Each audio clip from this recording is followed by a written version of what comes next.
everyone, and welcome to the first of our brand new webinar series, Copper Matters, which is being produced by CRU in conjunction with CESCO. I'm Vanessa Davidson, and I have the pleasure of introducing this exciting new series aimed at keeping the market abreast of key developments taking place in the copper industry. In light of the COVID-19 pandemic and the fact that CESCO Week and CRU's Copper Conference in Chile were cancelled this year, we hope this series of regular webinars will help fill that void and enable everyone to remain informed about important events and be connected with industry leaders and innovators. In today's session, we'll focus on the copper mark and the industry's commitment to responsible production. The second session, planned for the 21st of July, will discuss the market for electric vehicles. And last but certainly not least, I would like to extend a big thank you to our sponsors, the International Copper Association. I shall now hand you over to your host for this webinar, Mr. Andrew Keane. Thanks, Vanessa. Good morning and good afternoon, everybody. My name's Andrew Keane. It's my pleasure to welcome you today to our webinar on the copper mark. I'd also like to welcome our guests today. We have a very good panel for you. This includes Michelle Brulhart, Executive Director of the Copper Mark. We have Georgina Hallett, Chief of Staff for the London Metals Exchange, and Alan Churgwin, Vice President of Sales and Marketing for Copper and Diamonds at Rio Tinto. I'd like to thank upfront our speakers for their time today. We are, of course, all broadcasting from home. I'm sure everybody's used to this now, but please bear with us if we have any passing technical issues. The format today is that I'll ask Michelle to provide an overview of the Copper Mark initiative. Then I'll ask each of our panelists some questions regarding their own involvement in the scheme. We will have an opportunity for Q&A and interaction. This will be using the Slido link shown with the hashtag CUMatters. There'll also be a poll during the webinar, and we'll be able to show and discuss the results of that poll by the end of the session. We have 1 hour. We have almost 600 people pre-registered, so we hope to get through as many questions as possible. If you do feel that any of your questions have not been addressed in the period, please come back to us, either to myself directly or to your CRU representative, and we'll circulate those questions and have them answered. I'd also like to draw your attention to our legal disclaimer as well.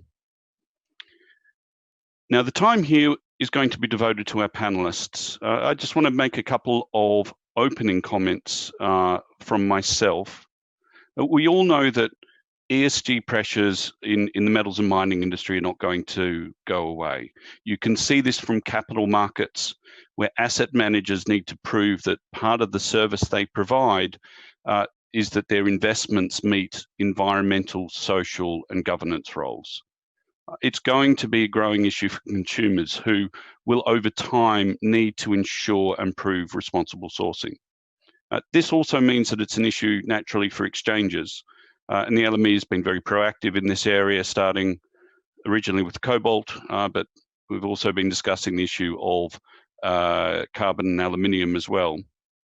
So ultimately, this is an issue that comes back and matters very heavily for the copper industry. We recently hosted a webinar on carbon and aluminium, where the issues are very complex and controversial, but the CO2 output of a particular aluminium smelter is, at the end of the day, a very measurable thing. It's the kind of thing that CRU does. But an initiative like the Copper Mark is really interesting because it's a broader assurance scheme. And naturally, with breadth comes complexity. And hopefully we can explore some of those complexities today. So with that, I'd like to go to our panelists. I'm going to direct the first question to Michelle. Michelle, can you give us an overview of the Copper Mark? Thanks so much, Andrew, and thanks for the introduction. It's a pleasure to be here today and to take part in this virtual webinar. And of course, I'm happy to give an overview of the Copper Mark. I think, Andrew, you're absolutely right. Of course, there's an increasing expectation and demand on not just the copper industry, but metal producers in general to produce responsibly, coming from investors, exchanges, regulators, and other stakeholders. And the copper industry's response really to these demands for responsible production practices is the Copper Mark. Initially developed and funded by the International Copper Association, by the ICA, the Copper Mark has been established in 2019 as an independent organization. We are an assurance framework with a core mission to demonstrate the copper industry's responsible production practices, and we are framed within the United Nations Sustainable Development Goals. So really looking at a broader framework within which we are able to demonstrate the copper industry's contribution to those overarching Sustainable Development Goals. This is the basis for our framework and the starting point really for the Copper Mark. So it's about starting to determine what are responsible production practices, how do we define that, and then how can we verify that indeed copper is responsibly produced, and how can we help copper producers communicate about their practices to their customers and to their investors. We use the risk readiness assessment of the Responsible Minerals Initiative as our way to define what responsible production means. This means that we have not gone about and created a whole new copper standard, but we've really tried to look around the existing requirements and to adopt something that's already been developed and is comprehensive and robust in terms of its expectation. The risk readiness assessment includes 32 criteria across all major environmental, social, and governance issue areas. So it ranges from business integrity to child labor, forced labor, human rights, biodiversity, greenhouse gas emissions, tailings management. It really covers all those major topics that we've come to expect producers to be able to communicate about their practices. Our vision is, to help the whole of the copper industry apply these practices. So that's something really important to us and for our stakeholders to understand, right? The Copper Mark isn't necessarily about distinguishing the best performers in the industry. It is more about ensuring that we can move the bulk of the industry, the middle of the industry, and that we really create that impact we're looking for in terms of increasing responsible practices and improving conditions on the ground where copper is produced for the communities and the colleagues within copper operations, etc. We have a few core principles that the Copper Mark is built on. One of them is to be pragmatic. So we are very much aware of the fact that we're living in a complex world, but we're looking for pragmatic solutions that enable, again, the copper producers to build on what they already do and to help them communicate about those practices. A second core principle is to be inclusive. I've talked about that. That really refers to our goal of having the whole of the industry come to the implementation of responsible practices, to agree on what that means and to improve their practices over time. Recognition is a core principle of the Copper Mark, and that goes to say that we're using existing requirements and we build on existing systems, certifications, assurance systems, all these other standards that already are out there and that are already implemented by the copper producers.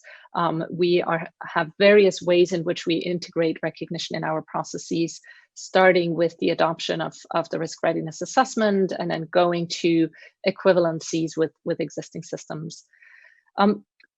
The other two principles are around progressive and continuous improvement. So again, this notion to continue to improve practices, and maybe if we can look at the second slide here at this point, that's very much embedded in our assurance process. The font might be a little small for you all to see on your screens, but the essential message here is that we are looking at the Copper Mark as a cycle of continuous improvement. So it includes a clear commitment of the producer as a starting point, a transparency, and that we do publish the letter of commitment of sites that are participating in our process. It's very clear as to who is participating, and who's committed in doing so.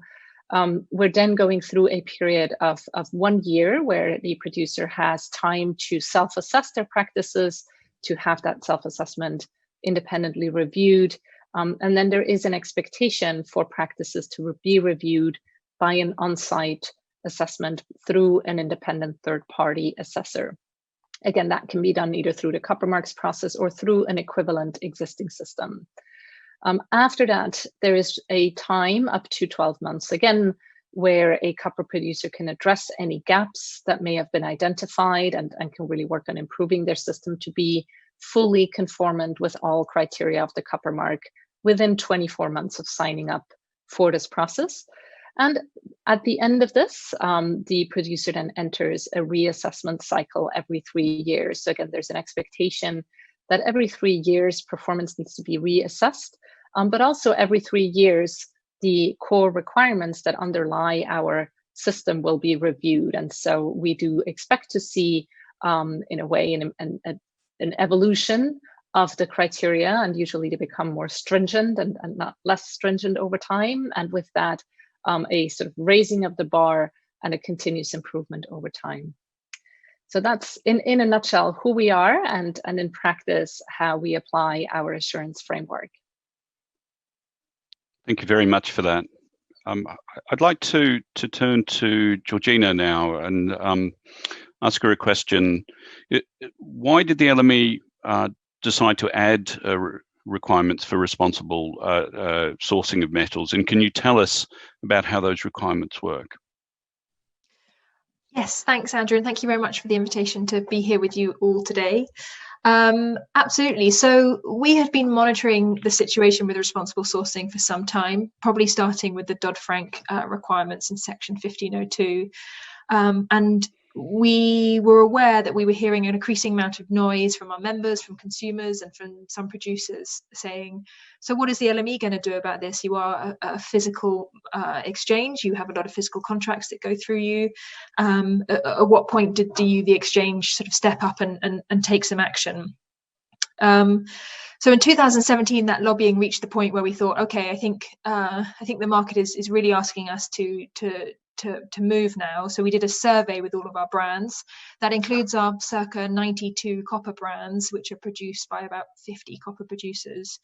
And the results from that made it clear that very much action was already being taken, and the LME would be following the market rather than taking the lead. So I think we had really three core drivers. Firstly, the ethics side. There was an expectation that the market would do the right thing, and the LME as a sort of centralized location in that market was very much part of that. And the second thing is specific to the LME. We run a physical exchange. You can take delivery of physical copper through the exchange, but as the buyer of that copper, you can't choose which metal you get. You get randomly allocated metal through our clearing system. So we as the responsibility to make sure that the copper you receive through that process is responsibly sourced. On the commercial side, pricing is one of the fundamental services of the LME, and will price to the cheapest warrant available through our system. So we have to make sure, we have a responsibility to make sure that the price of the cheapest warrant is pricing to metal that is responsibly sourced, and that price isn't artificially depressed by metal that hasn't been responsibly sourced. And thirdly, I think there was an onus on us to provide some leadership for the industry. We are a central part of the metals industry. We have the relationships, the knowledge of how it works. So there was an opportunity for us to provide a solution that sort of recognises the idiosyncrasies of the metals market, rather than sort of taking potentially a one-size-all-fits approach that didn't work so well. So we can respect the logistical challenges and take those into account. So those were our primary drivers for taking action, and it was very nice to have our sort of ethical imperative be aligned with our commercial drivers. So I think we enjoyed that moment very much. So we started from there, and then in terms of what we wanted to do is, as with Michelle and the Copper Mark, we were very keen that we didn't impose a solution that just made everyone's lives more difficult. We wanted to use standards and work that had already been done, so build on established work. So we wanted to define a clear and pragmatic process. We wanted to use both transparency and standards, because they're both very powerful tools on their own, but together they can really move the market forward. And finally, we didn't want to discriminate between large-scale mining and artisanal or small-scale mining. So we wanted to make space for both of those in the legitimate supply chain. So in the interest of not reinventing the wheel, we took the OECD's due diligence guidance for responsible supply chains that has a 5-step framework for dealing with some of these issues. And we translated that into our requirements for our listed brands. So those are brands which are eligible to be used in settlement of LME contracts. We have 3 tracks, and all of them lead to compliance with both the LME and the OECD due diligence guidance. Track A is probably the most relevant here. That is where you choose either an internal or an external, more often I think an external standard, such as the copper mark, and you comply with its requirements, and through that process comply with the LME's requirements. You do have a choice between those tracks. It depends on your risk profile, and it will depend on your preference as a brand. But you can choose those 3 depending on those 2 things. And then finally, we've added 2 ISO standards, so one for health and safety and one for an environmental management system. And all of our brands will be required to comply with those 2 ISOs as well. So yes, so those are our requirements. Those are how it will work. There's obviously a huge amount of work and detail that underlies those 3 tracks for compliance and the OECD 5 steps. But the work that people like the Copper Mark are doing is invaluable for helping our brands understand what it is, what they've got to do, and take the right steps in order to comply with our rules. It's really helpful, thank you. At this point, I'm actually going to refer all participants to our open poll. There should be something on your screen posing a question with 3 options. The question is, what do you think are the biggest risks for the responsible production of copper? Option 1 is environmental issues. Option 2 is human rights issues. And option 3 is lack of traceability. So you should be able to click on those links. As I said, a little bit later on, we'll come back and we'll discuss some of the outcomes of that poll. I'd like to bring Alan into the conversation from a producer's perspective. Alan, what influenced Rio Tinto's decision to apply for the Copper Mark? Yeah, thanks, Andrew, and thank you for the invitation to participate in the forum. One factor was that Copper Mark gave Rio Tinto an opportunity to put words into action. Responsible production, supply chain transparency are very important to us across all of our products. Now, those are nice words, but being the first to do the work for and apply for Copper Mark certification is a way for us to turn words into action. Since to achieve Copper Mark, our operations have to be independently assessed across more than 30 criteria, covering a wide spectrum of ESG categories, including environment, community, business and human rights, labour and working conditions, and of course, governance. But the second factor is we believe that in leading on Copper Mark certification, we can help promote broader copper industry participation, and Michelle referred to this earlier. And we think that will be to the benefit of the industry's performance as a whole. So in short, 2 key factors: an opportunity to turn words into action, that's what Copper Mark provided for us, and an opportunity to promote a broader industry performance improvement. Okay, and what kind of benefits do you expect to get out of Copper Mark? And how do you think that will play out? Yeah, look, there are 3 areas, Andrew, where we expect to see recognition of the sites that have been participating in Copper Mark.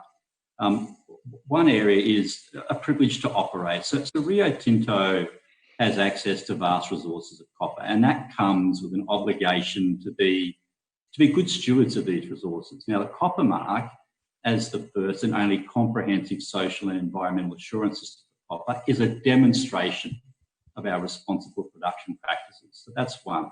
The second one is recognition of a privilege to grow. So we aspire to grow our business in support of our customers' growth. And we believe Copper Mark certification will be seen by host communities, governments, other stakeholders in those countries where there are growth opportunities as a point of advantage, if you like, as they evaluate who to grant the opportunity to develop the resources.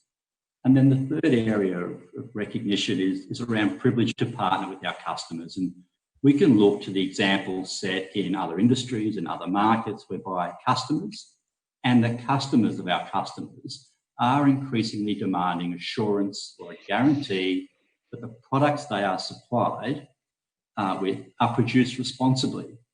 Now, the Copper Mark is a means by which we can do so. And so, in summary, we expect that the certification will enhance our privilege to operate, to grow, and to partner with discerning customers, or increasingly discerning customers. Thanks. Let's come back to Michelle at this point. We've seen Rio Tinto with first mover advantage. Can you talk to us about any other first movers out there, or anybody who's entering into that implementation phase? How is your process working? Yeah, and it's really great to hear actually from Alan some of the benefits Rio Tinto expects to get from the Copper Mark. And I would want to mention as well, in terms of the ability to partner with customers and customers for the producers, that we're not only working to create more uptake among the producers, but we are also looking to get more partner organizations which are the customers and the customers' customers. And so we're pleased to see two large companies, that's Ford Motor Company and Google, already signing up as an official partner organization of the Copper Mark in these early months. So we're really trying again to create that uptake and that community of practice interested in responsible copper production up and down the value chain and across different industries. To come back to your question about the first movers, we're thrilled to have Rio Tinto participate. We cannot comment on the individual company plans in this kind of forum, unfortunately, but we do continue to see a very strong commitment of the copper industry to the Copper Mark and responsible production practices. And that's really evidenced by the fact that ICA member companies have spearheaded and funded and continue to fund in 2020 the Copper Mark's operations. We continue to work very closely with many of the ICA members in terms of helping them to understand our criteria, understand our assurance process, help them think through how they can best use their existing certifications and assurances and reports for the benefit of the Copper Mark, so we can help them reduce the burden for undergoing on-site assessments where they already do cover some of these areas that we cover as well. And then, of course, we are acutely aware of the current situation worldwide with COVID-19 and the fact that that is taking, of course, a significant impact on the copper industry. It's certainly keeping many of the colleagues working on ESG, environmental, social governance issues, very busy at their sites, ensuring their communities and their colleagues' safety as well. So we've not seen too much of an impact there in terms of our assurance process, because the first 6 to 12 months of our assurance process are almost exclusively desktop based. And the requirement for an assessor to come to the site only has to be done within 12 months of signing up. So that does give us a bit of leeway here and a bit of time. But we're conscious of priorities and business needs in these challenging times, and so we do see that having a bit of an impact in terms of the ability of the copper industry and copper producers to be very early adopters in these first 2 or 3 months. We've opened for applications, on 30th March 2020, so we're now just about 3 months in, and again, continue to see a very strong commitment of the industry, and we're confident that that commitment will translate into applications. And as soon as that is the case, we will, of course, continue to publish the commitments of the participating sites on our website. So I do encourage the audience here to regularly refer to our website and get the latest information in terms of the participating sites, as well as the partner organizations that are working with us. Thank you. Let's come back to Georgina. I made some comments at the start about the LME's sort of roadmap, and I know certainly there was movement around responsible sourcing in the cobalt industry. We have just seen more recently the issue of low carbon aluminium, which has generated a lot of discussion. Can you talk to us a bit about what the LME's sustainability roadmap is? You know, where are we going in terms of all of its contracts and all of its metals? Yeah, it's a really good question, and thank you. You started the session today talking about ESG more broadly, and I think that's absolutely the right question to be asking. So when we started the responsible sourcing process back in 2017, we asked ourselves what the problem was that the market was asking us to solve, and that was very much at the time focused on the conflict minerals piece, so around human rights, child labour, and so on. And since then, I think it's fair to say that that conversation has become much more broad, and a much wider range of sustainability topics are being discussed. And obviously, most recently, that seems to have focused on aluminium and carbon emissions, I think in part because of the UN naming aluminium as a hard to abate sector, one of 7 such sectors.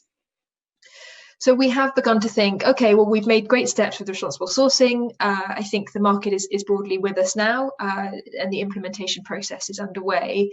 But what is the next step? And you know, what would that look like? What can the LME do to help? And we did consider further changing the brand listing requirements, which are the requirements under which responsible sourcing sits. But I think fairly, people like Michelle and our producers would be extremely upset if we kept moving the goalposts on them. It would make it very difficult to ever get compliant. So instead, we have thought that in broadening our efforts in this area, we would take a more sort of voluntary service or product offering approach, as opposed to imposing a set of requirements. So we are writing a white paper with our sort of next steps, our proposed next steps, which will hopefully come out to the market in August. So watch this space. But that will cover, like you say, what we think the right next steps for us are. And I think that's broadly along sort of 3 lines. So firstly, the traditional route for any exchange is launching new products. So we're looking at what new products could be in this area, such as aluminium scrap or lithium, which we have been talking about for some time with the market now. And that obviously goes to the electric vehicle evolution.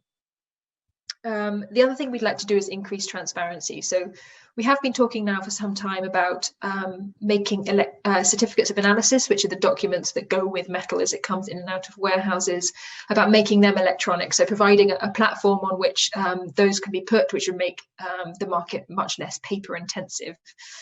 And I think what we can use that system for is adding voluntary information that people might want to make known about their metal, such as, for example, certification by the Copper Mark or other industry standards, such as your emissions data, if you have that, or whatever it is that your key issue might be. And I think that's a really important point.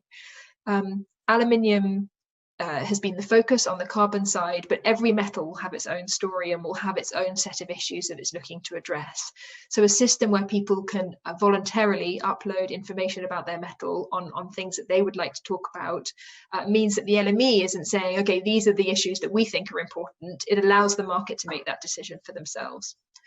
The next stage of that is the third angle of our plan, which is a spot trading platform. So this would operate a little bit like eBay. If you have metal to sell, you can put it up on the platform. You can stress or highlight the information that you think people will be really interested in. The LME will help by providing sort of categories, but we're not intending to set thresholds for inclusion, i.e. your emissions have to be X per ton of aluminium produced, or you can't list. It will be for the producer or the metal owner to decide what they think is of interest. They'll put it up there, and if a seller has the same set of interest, then they can make a bilateral agreement to buy or sell that metal. So again, the point of this is to help with the transparency piece, because without that information, it's very difficult for the market to understand what's going on, and then to facilitate access for people by providing that platform where people can buy or sell it. And ideally, the LME would also then help by providing some pricing around the things that the information that is put up on that platform, and what that looks like. I think will evolve over time as the market becomes clearer what exactly are the key pieces of information in which it's interested. So, just to take low carbon aluminium as the example, that might be scope 1 to 3 emissions, or IAI's levels 1 to 3. It could be membership of ASI, it could be recycled content, it could be carbon offsetting. So at the moment, there's a huge range of things that you can do under the ESG banner. And I think as this market matures and develops, we'll see the interest coalesce around certain parts of those informations in particular. And I think that's how we increase the momentum and keep things moving forward. It's really interesting. I actually want to come back to Michelle on this issue, in how the copper mark links into those LME standards. Can you talk to us, Michelle, about the introduction of the joint due diligence standard and how that complies with the LME?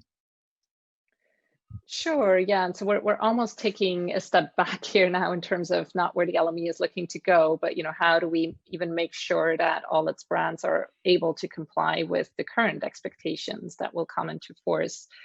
I think the big picture here for us is to really understand the scope and the difference in scope of the copper mark and the LME's current expectations. So, like I've mentioned in my earlier remarks, we have 32 criteria covering all the major ESG issues.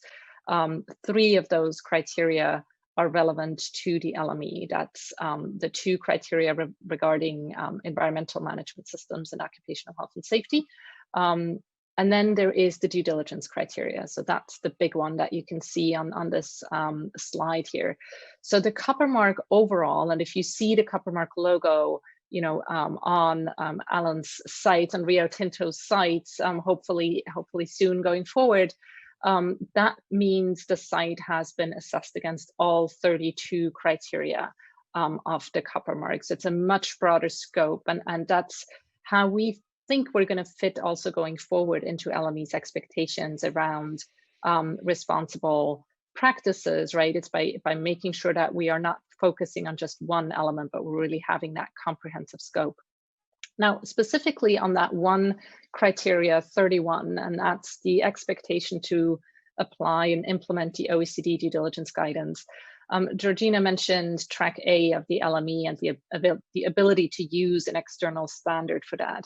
Now, the challenge that we have is that there is currently no such standard that has been approved and found OECD aligned for copper, and there also isn't one for nickel, zinc, and lead. So what the copper marks spearheaded and is leading and facilitating now is a joint effort across these 4 metals. To that end, we're collaborating with the International Zinc Association, the Nickel Institute, the International Lead Association, and the Responsible Minerals Initiative, who owns many of the existing standards around OECD due diligence applicable to tin and cobalt, for example. So we're partnering with all these organizations to develop one single due diligence standard to comply with LME. That is quite a unique undertaking in having this multi-metal standard. We are going to accompany that standard with a joint tool that will help brands implement the standard. So that tool will include help in terms of identifying conflict affected and high risk areas, which is a core concept of the due diligence process.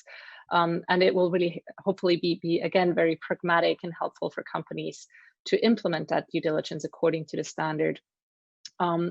So I think that the main driver, of course, behind this collaboration is the recognition that we can create efficiencies and again reduce the burden on brands and especially multi-metal producers, where instead of having 5 different standards for 5 different metals, you would have just one framework.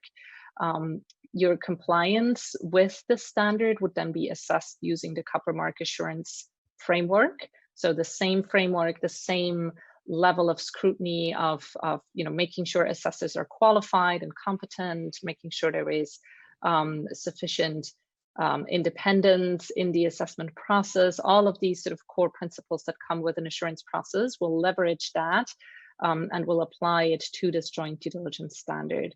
And so if we can maybe have another look quickly at the slide, The key difference will be that LME brands will be able to just use this due diligence standard to demonstrate compliance with the LME. That's the right-hand side here. Again, it means they will not be copper mark producers or sites because they don't have the other 31 criteria assessed, but they will have one consolidated joint way of demonstrating compliance using track A. And then if you're a copper producer and if you are participating in the copper mark, your additional benefit is that you also cover the other two requirements of the LME. So you also cover the two expectations around environmental and health and safety management systems. And of course, you have a much broader scope. And that means you will then be able to carry the copper mark. You'll be able to communicate that to your stakeholders and customers. And we think, it's going to be really important going forward to help brands make sure they are not just very narrowly complying, but they really start to look at a comprehensive ESG scope so they're ready for any future demands that will come their way going forward. That's very helpful.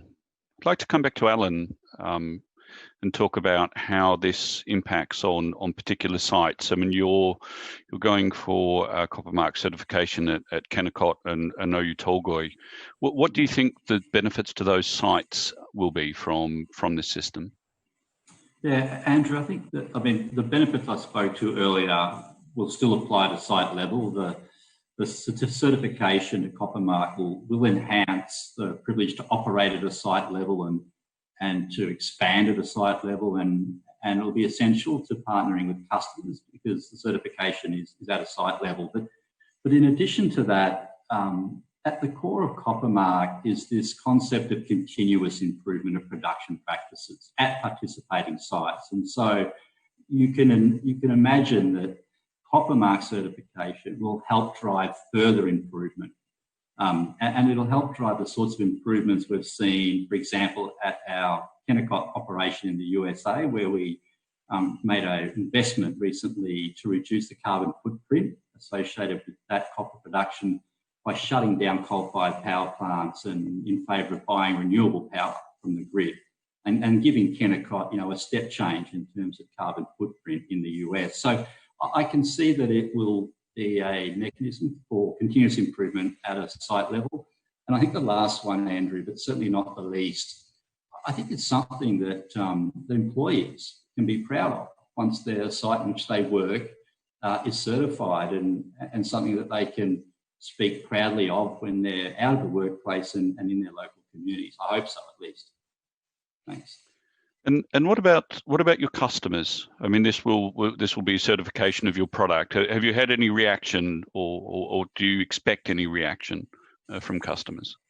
I hope so. Andrew. Look, we regularly engage with our customers as well as other users of copper further downstream on what we see and what they may see as the strategic imperatives of the industry. And look, what we've learned is that demonstrating responsible production via an assurance program such as Copper Mark, it varies in terms of their priority. For some, it is critical, and for others, less so. It depends on a range of factors. And when it will become critical for all, I actually don't know. But what I do know is that a responsible production accreditation program which demonstrates transparency and robust ESG management, will become increasingly critical to supply chain. And we know this because we've seen it in other businesses, other markets. We've seen it in our diamonds business here at Rio Tinto through the Responsible Jewellery Council certification. We've seen it through the London Bullion Market Association responsible sourcing program for gold and silver, which we also produce and certify. And more recently, and we've been talking about it, the London Metal Exchange's policy on responsible sourcing.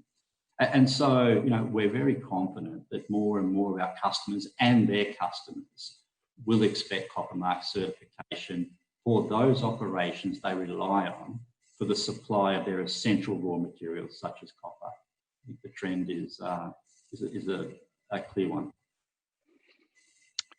Thank you for that. At this point, I promised the results of the poll, so I would like to display those poll results if we can.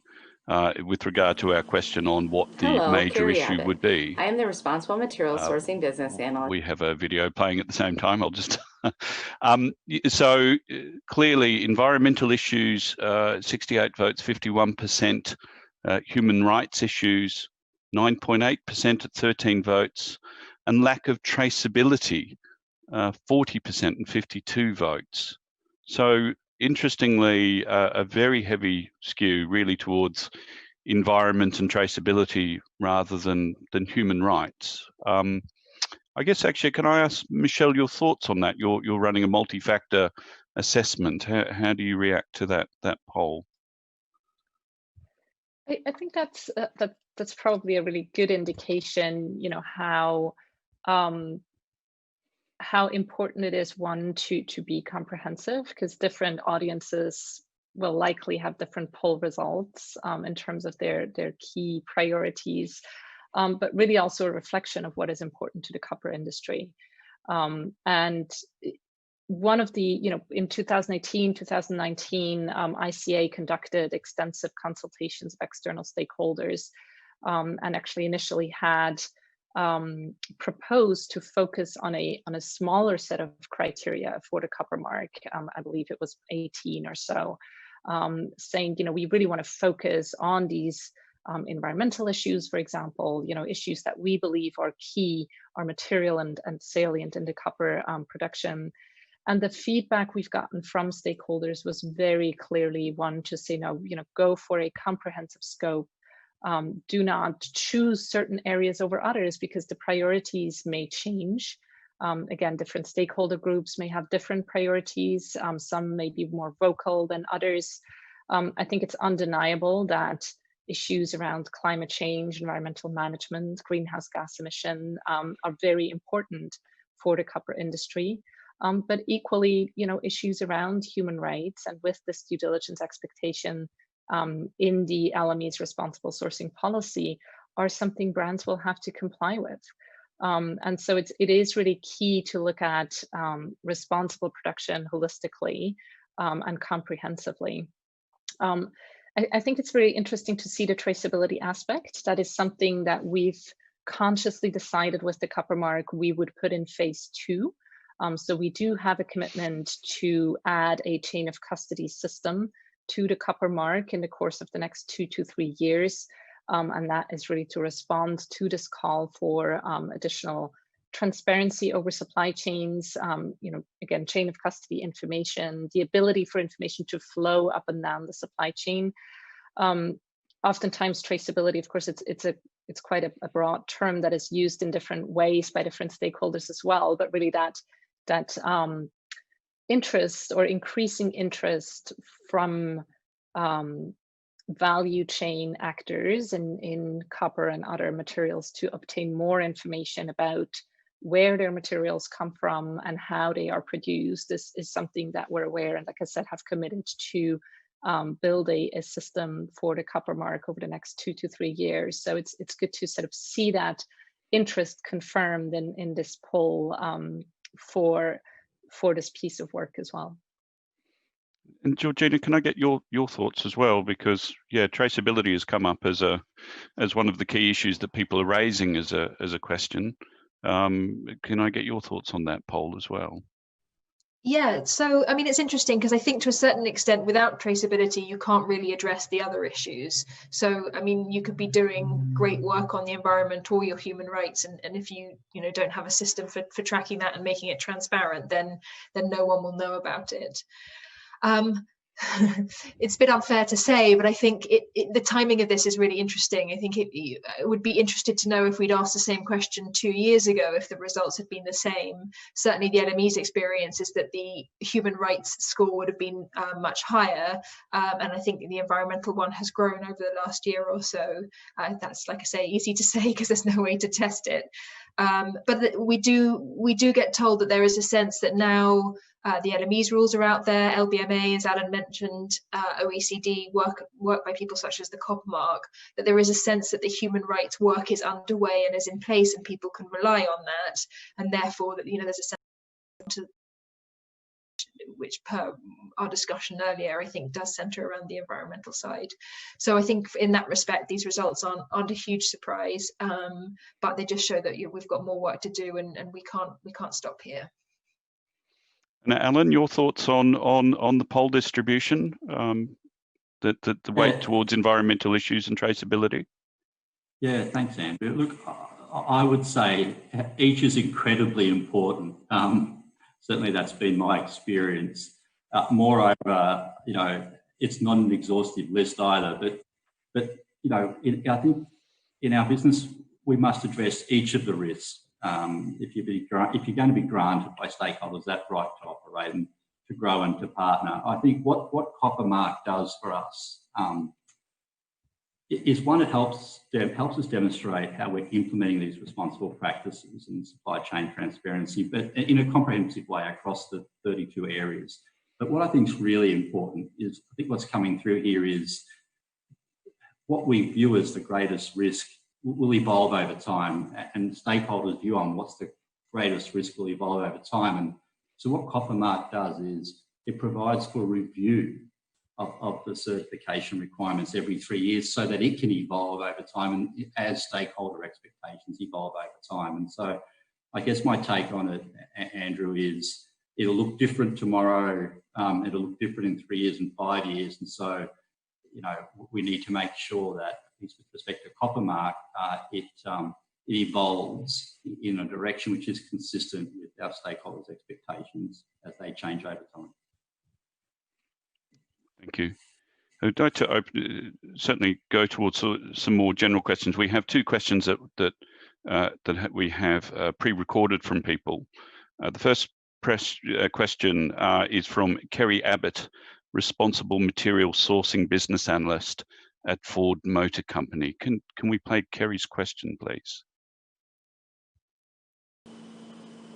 Hello, Kerry Abbott. I am the Responsible Material Sourcing Business Analyst at Ford Motor Company. Ford is determined to responsibly source all raw materials we use in our vehicles around the world. While the automotive industry uses a relatively small percentage of copper produced globally, we have seen the benefits that a collective approach can bring to working on responsible metal production, particularly where there are challenges related to systemic issues in producing countries. How can the Coppermark help us connect with other like-minded organizations across industries and along value chains? Helen, I'll get you to respond to that, I guess, as a major producer in terms of how Coppermark helps you connect to consumers. Yeah, what a great question. Music to my ears. Look, I think to align and connect organisations in the value chain that are committed to responsible production, supply chain transparency, what do we need? We need an agreed performance expectation to rally around.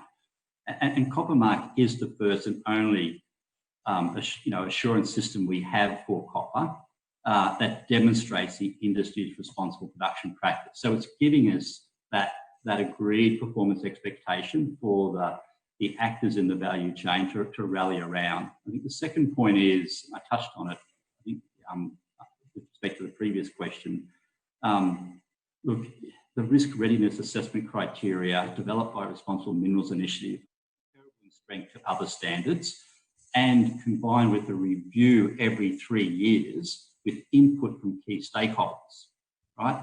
That will ensure relevancy and robustness is sustained, and that it's consistent with the evolving expectations of stakeholders, including those throughout the value chain, to Kerry's point. And so certainly, we expect more and more of our customers and their customers to be looking towards Coppermark certification for those operations that they're dependent on for their essential raw materials. And you can see that the alignment will come as we increasingly engage on what is the performance expectation for the industry, and Coppermark is providing the opportunity for those conversations. Thank you for that. I think we have a second a recorded question as well. This one is from Diego Hernandez, President of Tsunami, the Chilean Mining Association. Can we play Diego's question, please? Hi, my name is Diego Hernandez, President of the Chilean Chamber of Mines, Sonami. Do you have a target of quantity of copper to be reached by Copper Mark, and when? I think that's a great question for Michelle. How much of the industry do you want to cover, and how quickly do you want to cover it? Great, thanks. There's probably a pre and a post-COVID answer to that at this point. But you know, like I said, this is an initiative or an organization really that is built on the work of the ICA membership. And so we certainly hope that ICA members that represent, and I don't want to misquote anything here, but I believe represent about 60% of primary copper produced worldwide. So we certainly hope that, you know, the vast majority of the ICA members will be participating in the Copper Mark within the next 3 to 5 years. We're then looking, of course, towards other key markets, specifically in Asia, where there's a large percentage of producers as well, and where we do anticipate that engagement will need to take place over the next couple of years to raise awareness about the Copper Mark and create the kind of uptake we're hoping to see. But like I said, the goal is really to get a large bulk of the industry on board. I think to Alan's point, again, it's to drive that common understanding of what is responsible production practices and to make that the norm in the copper industry over the course of the next years, rather than it be an aspirational goal for best performers. But it really should become, in our vision, the way of producing copper going forward for the industry. Thank you. We have some questions coming in from Slido, which I will also pose to the panel as well. And I think the first question, and I think it's a good question for Michelle. Can you articulate how Copper Mark distinguishes between large-scale mining from small-scale mining, such as the focus of the OECD due diligence? So the Copper Mark does not distinguish between large-scale and small-scale mining. The criteria that we have in principle are applicable to any mining operation. And so in that sense, we have not made a distinction within the framework between the two types of operations. Okay. We have another question, and Michelle, I might pose it to you as well. So go ahead. There's some kind of initiative of CESCO or the LME to support and promote solutions as one we're developing to display the accomplishment and certification. I think that's a question about whether or not there is a method by which the industry can show or certify the Copper Mark process. I may not be quite entirely clear on what the question is. Again, once a site has gone through our assurance process and is able to demonstrate that they, either they fully meet in our terminology or partially meet, so meaning if they have any minor gaps, all 32 criteria, then the site is awarded the Copper Mark. And so that means the site will be identified again on our website as a site that is a Copper Mark producer. And the site will be able to make claims accordingly. So they'll be able to communicate through their reports, through their invoices, through any other means of communication that they are a Copper Mark assured site. So the information as to who is awarded the Copper Mark, and with that, who is conformant with and meets these responsible production expectations, that is both available on our website and then can be communicated directly by the site itself. Okay. One other question, and Michelle, I'm sorry, I think I'm going to direct this one to you as well. So will Copper Mark allow for a broad spectrum of partners to gain access to producers? So we do have, indeed, we're, like I said, we're a fairly young organization, and we've been quite busy building our structure in terms of how we engage with other partner organizations. So there's a few ways to go about that. We do have a multi-stakeholder advisory council in our governance structure, and that's a forum where we work with academia and NGOs, with the industry representatives as well, in helping us really lead the copper mark. We also then have ways for organizations in the value chain to work with us. So that's the partner category within the copper mark. Again, those are organizations like Ford Motors, but also, for example, fabricators or investors, anybody who's really in the value chain of copper. And that allows these companies to engage with us directly, to participate again in the development of our programs as we build and expand them. And then we have a way for what we call supporter organizations to engage with us. So that's anybody who's not directly in the value chain. And again, that is through a community of practice. So again, a way for organizations to stay informed about where the copper mark is going and what we're up to, but also to engage with us in areas that are important for those actors. So if you are an organization and you're really interested in hearing about or wanting to know how the copper mark works on climate change, how we address that through our assurance process, or how we address that through our criteria, then the community of practice is one way for you to learn about what we're doing, but also be able to provide us with your thoughts in terms of how you, what you believe the copper industry and specifically the copper mark should take into account as we further grow and mature the organization. And I think I have time to squeeze in just one last question. And unfortunately, Michelle, I think it's for you as well. You're generating a lot of interest in terms of that. You commented that you don't distinguish between large and small scale mining. Is there any support available for small scale miners to help them meet requirements? Yeah, so we do have, or we are in the process of building a multi-year training program to help specifically the users of the copper mark understand both the process and also the actual requirements in terms of this risk readiness assessment. That is just being kicked off now and will certainly continue to grow and develop over the next 5 years. So the trainings are the starting point, I would say. We're very keen to support producers, and where we do have smaller organizations that may have a larger need for us to help, we're absolutely open to engage and explore what that assistance needs to look like and what we can do to help them understand the process and the requirements and how we can help them really become a part of this process.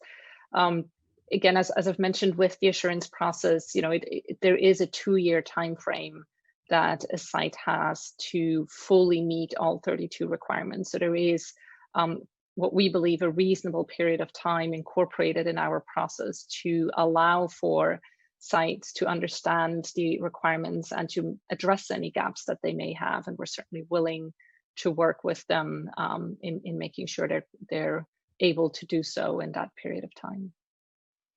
Great, thank you. We have run nicely to time. With the last minute that I have available, I'd just like to again thank our panelists for participating today. Michelle, Georgina and Alan, we really appreciate your time.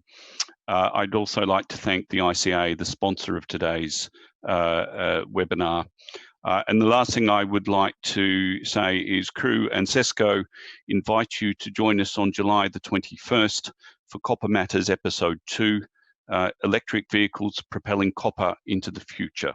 So that's on July 21st. I'd like to thank everybody else for participating in today's webinar. If there are any follow-up questions, as I mentioned at the start, please direct them either to myself directly or your Crew representative, and we're happy to help you with them. So thank you all today for attending. Thank you. Thank you.